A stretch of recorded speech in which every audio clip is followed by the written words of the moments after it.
Welcome to another Mortal Online 2 video. I'm Base Bellagio. Today I'm giving you 7 tips on how to survive out in the wild so you don't get ganked by random people, murderers, thieves, or guilds that just want to beat you up and take your stuff. Tip number 1. Keep your head on a swivel. When you're out in the wild, you want to keep your eyes and ears open.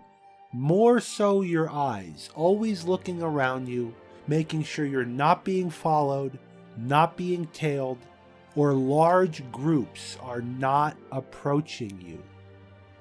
This is very important because this leads into my second tip. Number 2 is distance and groups. When you're out in the field keeping your head on a swivel, if you see a massive group of people, your best bet is to avoid this group. Go the complete opposite direction. If you start being pursued, you want to start prepping for combat, getting your bow ready, your magic ready, whatever needs to happen. Because 9 out of 10 times, if a large group is approaching you out in the wild, you have something to worry about.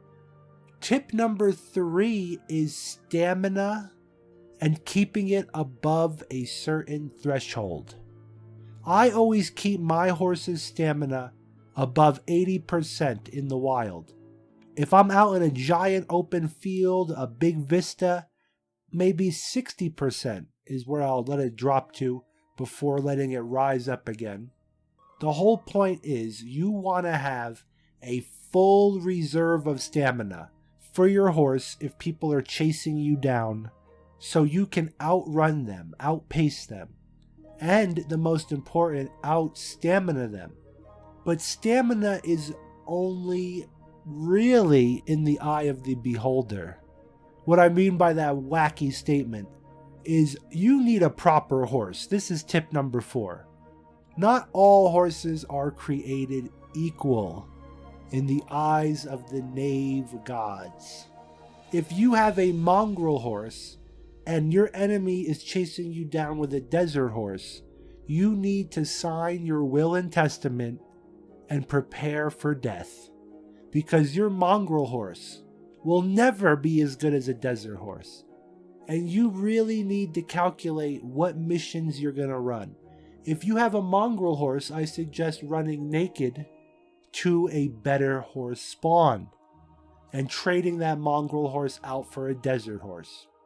I am a huge proponent of desert horses. I think you need one.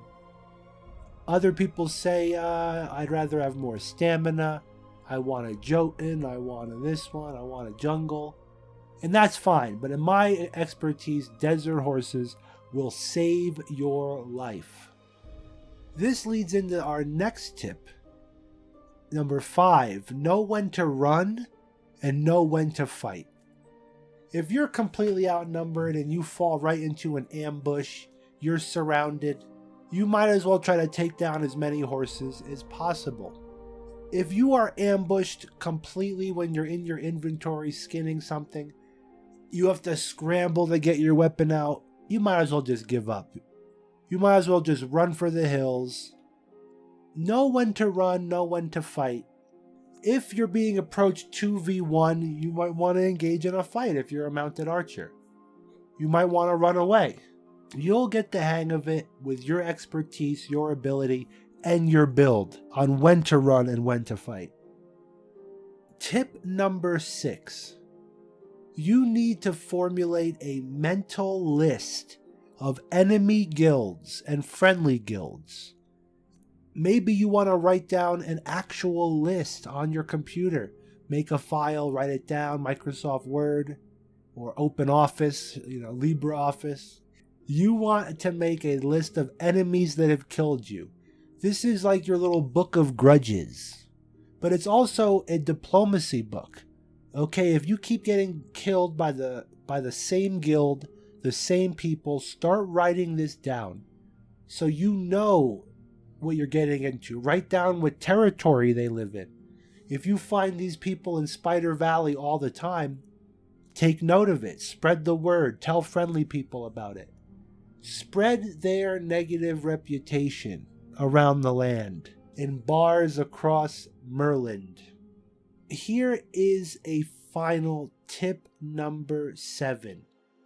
You want to have a contingency plan. If all else fails and you are going to die, be prepared to restock all your stuff. Have material back at your bank. Have spare suits of armor, spare suits of weapons. If you're not a crafter and your buddies give you stuff, or your friends, or you buy stuff, have backup armor waiting for you. Have backup horse equipment waiting for you. Or be self-sufficient. Have some of these skills and the material. This will take away the bitterness and sting of being killed in Merland. You don't have to worry about loss, because you can literally make 1,000 suits of armor because you're an armor smith. You can make all your weapons over and over again because you are a bowmaster and you've taken the time to gather the necessary ingredients. That will make your deaths non-existent. And here is a bonus tip. Use your VOIP more than the enemy. You might save yourself using some RP, using some witty humor. Try to talk to the people chasing you down. Try to maybe reason with them. That probably won't work as much as comedy, humor. Trust me, yelling at the enemy, screaming at them, I don't think is going to do you any good. But you might be able to make them laugh. Possible, or it's just a fantasy. Let me know in the comments down below what you do in these situations. How do you survive when you see a giant group approaching you? What happens when you go over the hill, the blind side, and all of a sudden you are in the middle of a giant guild of PvPers? Well, you're going to let me know in the comments down below.